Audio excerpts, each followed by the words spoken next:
Assalamualaikum warahmatullahi wabarakatuh. Apa kabar kalian anak-anak hebat? Tentunya tetap semangat kan belajar bareng Bu Meli di channel Meli Artika. Kali ini kita akan belajar menuliskan kalimat yang mengandung kata sapaan dalam dongeng. Materi ini untuk kelas 2 SD. Tema 7 kebersamaan, subtema 4 kebersamaan di tempat wisata. Jangan lupa ya, tekan tombol subscribe dan nyalakan lonceng notifikasinya. Ayo kita belajar bersama-sama. Pada pembelajaran sebelumnya, kita telah mempelajari kata sapaan. Masih ingatkah kalian apa itu kata sapaan? Ayo, siapa yang masih ingat apa sih arti dari kata sapaan? Tepat sekali. Kata sapaan adalah kata yang dipakai untuk menyapa seseorang, baik secara lisan maupun tertulis. Tahukah kalian aturan penulisan kata sapaan? Mari kita belajar aturan penulisan kata sapaan bersama-sama. Tetap semangat ya, kita belajar bersama-sama. Aturan penulisan kata sapaan adalah sebagai berikut. 1. Huruf awal kata sapaan yang berupa kata kekerabatan ditulis dengan huruf kapital. Contohnya, Pak, kami berangkat ke sekolah. Nah, pada contoh ini, kata Pak itu merupakan kata sapaan dengan menggunakan kata kekerabatan. Maka itu ditulis menggunakan huruf kapital atau huruf besar ya. Contoh yang kedua, silakan masuk Bu. Nah, itu sama. Kata Bu itu merupakan kata kekerabatan. Juga ditulis dengan huruf kapital. Aturan yang kedua, bila diikuti nama sendiri, sapaan dapat disingkat atau ditulis lengkap. Contohnya, mohon tunggu sebentar Bu Rani. Seperti itu ya. Contoh yang kedua, silakan duduk di kursi ini, Ibu Mega. Nah, jadi kata ibu bisa disingkat Bu atau bisa ditulis tetap dengan lengkap sebutan ibu. Aturan yang ketiga, bentuk sapaan singkat dapat dipakai jika tidak disertai nama diri. Contohnya, apa penyakit yang diderita Dok? Nah, kata Dok ini dipakai jika tidak disertai nama diri. Itu juga merupakan kata sapaan. Contoh yang kedua, Kak, sebaiknya kita masuk lewat pintu itu. Kata Kak itu juga merupakan kata sapaan yang tidak dipakai jika tidak disertai nama diri. Selanjutnya aturan yang keempat, bentuk sapaan ditulis dengan diikuti atau diawali tanda koma. Contohnya, Pak, kapan kita menengok kakek? Di sini tanda koma Bu Guru beri garis bawah. Ini ya, ini adalah tanda koma. Nah, itu bentuk sapaannya ditulis dengan diikuti atau diawali tanda koma. Selanjutnya, contoh yang kedua, apakah saya boleh membeli jam tangan ini, Bu? Nah, di sini tanda komanya bisa di awal. Nih, di awal, bisa juga di akhir seperti contoh yang nomor 1 ya. Aturan yang kelima, nah itu tadi adalah aturan-aturan dalam penulisan kata sapaan. Sekarang perhatikan kegiatan Siti dan teman-temannya berikut. Setelah melihat-lihat rusa, Siti dan teman-temannya melihat gajah. Sambil melihat gajah dari jarak cukup dekat, Siti bercerita tentang persahabatan gajah dan tikus. Nah, itu Siti dan teman-temannya pergi ke kebun binatang. Kemudian mereka itu melihat rusa, setelah itu melihat gajah. Kemudian Siti itu ingat punya cerita tentang persahabatan gajah dan tikus. Tugas untuk kalian, bacalah dongeng berikut. Tulislah minimal 5 kalimat dari dongeng di bawah ini yang memuat kata sapaan. Di sini ada cerita persahabatan gajah dan tikus. Kalian simak baik-baik ya, Bu Guru akan membacakannya. Persahabatan gajah dan tikus. Bunga ini sangat harum, Tuan. Sangat pantas untuk pengharum ruangan, kata tikus mempromosikan dagangannya. Bunga apa, gajah?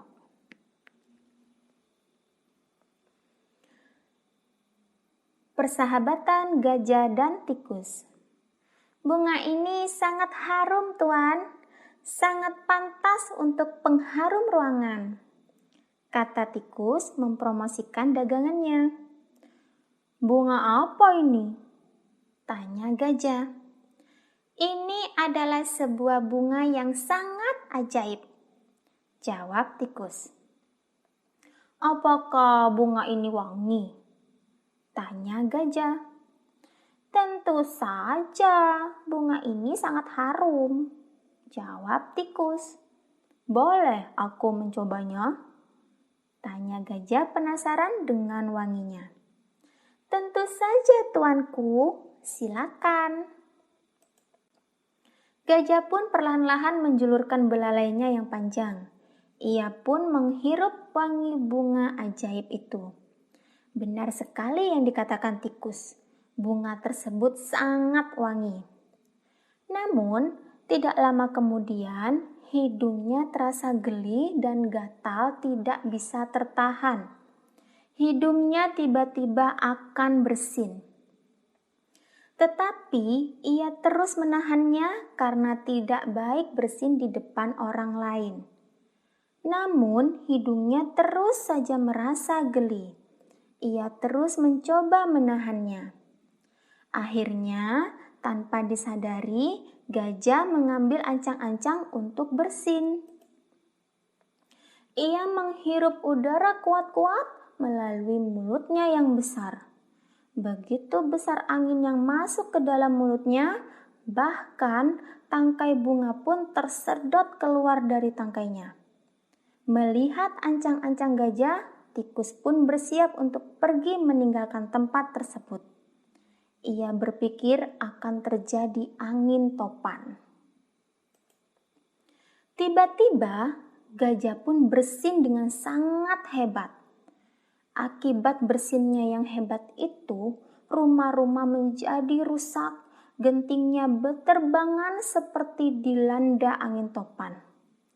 Tikus pun terpelanting sangat jauh hingga puluhan meter. Bunga dagangannya pun berserakan kemana-mana. Karena bersinnya yang sangat hebat, gajah pun terjatuh ke tanah bahkan mengeluarkan air mata. Ia melihat semua yang di hadapannya rusak akibat bersinnya tersebut. Ia merasa sangat bersalah dan menyesal. Namun, itu semua bukan keinginannya.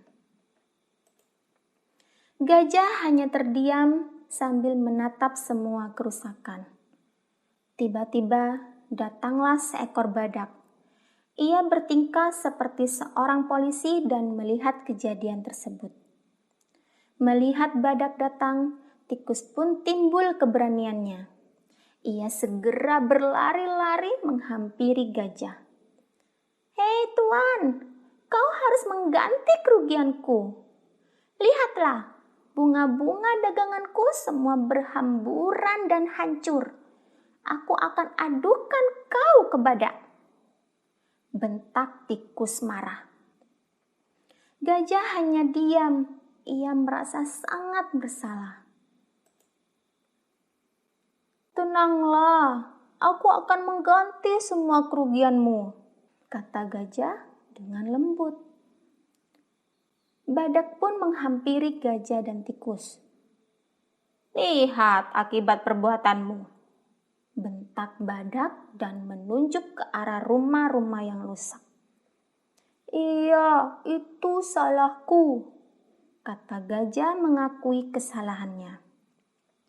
"Bunga-bungaku semuanya rusak. Aku meminta ganti rugi," bentak tikus. Sebenarnya gajah sangat marah kepada tikus karena bunga yang ia jual akibatnya malah kacau balau. Tetapi ia menahan kemarahannya. "Apa benar yang dikatakan tikus?" tanya badak. "Tidak, saya tidak merusaknya dengan sengaja," jawab gajah. "Bagaimana rumah itu bisa hancur? Dan bagaimana pula bunga-bunga yang tikus jual berserakan kemana-mana?" tanya badak. "Saya hanya bersin, Tuan." "Bersin? Hanya karena bersin rumah-rumah ini hancur?" tanya badak tidak percaya.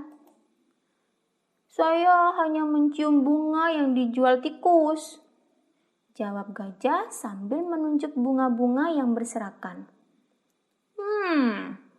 Bunga siapa itu?" tanya badak. "Itu adalah bunga tikus." Badak pun melihat ke arah tikus. Tiba-tiba, tikus berubah menjadi gelisah. Badak pun mengerti bahwa ini bukan kesalahan gajah seorang. Akhirnya, badak yang bertingkah menjadi polisi tersebut menengahi gajah dan tikus. Akhirnya, tikus pun meminta maaf karena sudah menjual bunga ajaib yang menjadi malapetaka tersebut. Gajah pun merasa bersalah karena bersinnya tersebut mengakibatkan kerusakan yang sangat besar dan merugikan orang lain. Badak pun melanjutkan perjalanannya setelah menjadi polisi. Mereka berdua mengakui kesalahannya. Semenjak itu, gajah dan tikus berteman baik. Semua itu berkat bunga ajaib. Tugas untuk kalian. Tadi sudah Bu Guru bacakan ya, cerita antara persahabatan tikus dan gajah. Tentunya sudah kalian simak baik-baik ya. Nah, tugasnya adalah tulislah minimal 5 kalimat berdasarkan dongeng di atas yang memuat kata sapaan. Tadi di cerita dongeng persahabatan antara tikus dan gajah itu kan ada kata-kata sapaan yang diucapkan oleh tikus, diucapkan oleh gajah, diucapkan oleh badak. Nah, itu kalian tuliskan. Minimal kalian bisa menuliskan 5 kalimat saja. Nah, itu kalian cari yang memuat kata sapaan. Tadi sudah Bu Guru jelaskan juga aturan-aturan yang terdapat dalam kata sapaan. Kalian pilih kata sapaan apa saja yang terdapat dalam dongeng persahabatan antara tikus dan gajah. Kalian tentunya boleh menuliskan lebih dari 5 kalimat apabila kalian menemukan kalimat yang berisi kata sapaan itu lebih dari 5. Kalian boleh menuliskan semuanya ya. Tentu kalian pasti bisa menemukannya dengan tepat. Bu Guru yakin itu. Selamat mengerjakan anak-anakku. Kalian adalah anak-anak yang hebat, yang selalu semangat belajar dari rumah. Dan tentunya juga semangat belajar di sekolah bersama guru-guru kalian. Bu Guru tunggu hasilnya ya. Sampai jumpa di video pembelajaran selanjutnya. Jangan lupa berikan like dan komen untuk video pembelajaran ini. Terima kasih atas subscribe dan sudah menekan lonceng notifikasinya. Sampai jumpa. Wassalamualaikum warahmatullahi wabarakatuh.